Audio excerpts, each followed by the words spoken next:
안녕하세요. 주식의 소리의 애솔입니다. 네, 가온칩스의 배정 결과 때문에 하루 종일 마음이 편하지 않으실 것 같습니다. 오늘 전화 연결이 정말 진짜 안 되는데요. 어렵게 연결이 돼도 상담원들마다 얘기해 주시는 내용에 일관성이 없는 것 같습니다. 우선 제가 들은 바로는 단수주에 비해서 이번에 546입 적용받을 청약자들이 너무 많아서 546입을 아예 적용하지 않았다고 합니다. 특히 소수점 1 미만, 즉 4,000주 청약자들까지는 비례 배정을 아예 진행하지 않았다고 하고요. 4,500주부터 한 주를 배정받은 것으로 보입니다. 그리고 8,000주 이상 구간에 남은 단수주를 무작위로 추첨 배정했다고 해요. 546입을 적용한 게 아니라. 근데 여기서 8,000주 이상부터가 맞는 건지도 잘 모르겠습니다. 상담원분도 잘 모르시는 것 같은데 계속 따져묻기가 그렇더라고요. 뭐 의미도 없고요. 그래서 증권 발행 실적 보고서를 통해서 청약 구간별로 정확한 청약자 수를 확인할 필요가 있겠고요. 또 구간별로 추가 배정받은 청약자는 몇 명인지, 정말로 무작위 추첨이 진행이 된 게 맞는지 확인할 필요가 있을 것 같습니다. 제가 우선 8,000주부터 쭉 해서 비례 계산을 해봤는데요. 8,000주의 경우에 1.83으로 계산이 되고요. 17,500주의 경우에 4.01로 계산이 됩니다. 그런데 8,000주 청약자는 비례 한 주만 받은 분들이 꽤 많은 것 같고요. 17,500주 청약자들은 대부분 5주로 올린 배정을 받은 것 같습니다. 가장 좀 이해하기 어려운 부분인 것 같아요. 자, 그렇다면 그 위에 우대 등급 청약자들도 보시면 35,000주 청약 시에 소수점이 0.029, 47,500주 청약 시에는 소수점이 0.88인데 47,500주 청약자들은 10주만 받고 35,000주 청약자 중에서 비례 9주를 받은 경우가 발생을 했을지 그 부분도 조금 궁금합니다. 아무튼 쭉 계산을 해보면서 이런 생각이 들었어요.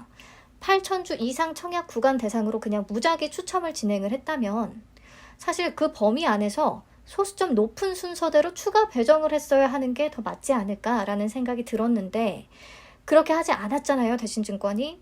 그 이유가 과연 뭘까? 혹시 8,000주 청약자가 너무 많았기 때문일까? 그래서 그보다 높은 구간에 배정할 단수주가 없었을까? 그게 조금 싫었던 걸까? 라고 별별 그냥 추측만 하루 종일 하고 있었네요. 자, 여러분, 투자 설명서에 보면 이렇게 적혀 있습니다. 한 주 미만의 단수주는 원칙적으로 546입 등 잔여 주식이 최소화되도록 배정합니다. 여기서 가장 걸리는 부분은 등입니다. 등.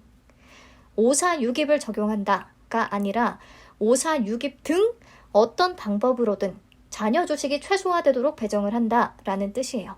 그렇기 때문에 대신증권 입장에서는요.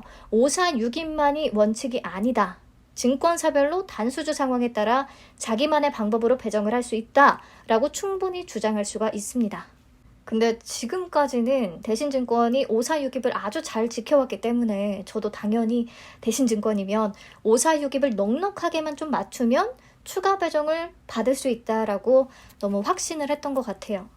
이번에는 그 일반 등급의 최대 한도인 25,000주의 소수점이 0.7 이상이었기 때문에 0.7 이상으로 좀 넉넉한 게 좋기는 하겠다 정도로 생각을 했지 이렇게 무작위 추첨이 진행될 건 생각을 못했거든요. 하지만 다시 한번 깨닫습니다. 단수조 상황에 따라서 이렇게 늘 변수는 존재할 수 있습니다. 이번 가온칩스의 경우에요. 청약 단위가 막 2,500주씩 벌어졌잖아요. 만주 이상으로는. 그래서 546입 해당 구간마다 기존의 다른 공모주들 대비해서 더 많은 청약자들이 몰렸을 수는 있습니다. 그래서 546입을 적용하자니 앞에서 얘기했던 것처럼 8,000주의 소수점이 0.83이잖아요. 12,500주의 소수점이 0.86이고요. 25,000주 청약자들의 소수점은 0.73이라서 546입을 적용해서 소수점 높은 순서대로 배정을 했다면 최대 한도까지 청약한 25,000주 청약자들에게 모두 올림 배정을 할 수 없는 그런 상황이 만들어졌던 건 아닐까. 그게 대신증권 입장에서는 조금 불합리하다, 싫다라고 생각을 했던 게 아닐까라고 혼자 좀 생각을 해봤습니다. 이건 그냥 제 생각일 뿐이에요. 아무튼 사실 공모주 배정 관련해서는요. 증권사에 재량을 부여하고 있는 게 맞아요. 그래서 법적으로 문제 삼기는 어렵습니다. 쉽지 않아요. 근데 그렇다고 해도 우리들 입장에서는 오산육입을 완전히 무시하는 결과가 나왔기 때문에 받아들이기가 쉽지 않은 거죠. 게다가 투자 설명서만을 기본으로 판단하는 우리들은 이렇게 싹 그냥 읽어봤을 때는 오산육입이 기본 원칙이라고 충분히 오해할 수가 있습니다. 그러니까 그런 변수, 이런 변수가 생길 수 있다는 부분을 정확하게 따로 기재를 해줘야 한다고 생각을 합니다. 단어 하나로 말장난하는 느낌이잖아요. 그 등 하나 붙여서.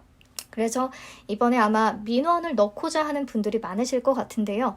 민원 넣는 방법 간단히 설명은 드릴게요. 근데 쉽지는 않을 것 같아요. 뭔가 번복이 되거나 보상을 받거나 그런 거는. 대신증권 홈페이지에 접속을 해서 고객 라운지 클릭하시고요. 금융 소비자 정보 포털에서 전자 민원 들어가시면 됩니다. 여기서 민원 신청 누르고 작성하시면 되겠어요. 그리고 아예 민원을 접수하실 거라면 금감원에 하시는 것도 방법입니다. 금감원 홈페이지에 접속해서 민원 신고, 민원 신청 누르시면 이런 화면이 뜨는데요. 여기서 금융 민원 신청하기 누르고 화면 나오는 대로 진행을 하시면 되겠습니다. 앞에서 얘기했지만 그 등이라는 글자로 충분히 빠져나갈 수가 있기 때문에 배정 자체를 문제 삼기보다는 투자 설명서에 정확한 기재를 요구한다라는 쪽으로 하거나 그래야 될 것 같네요.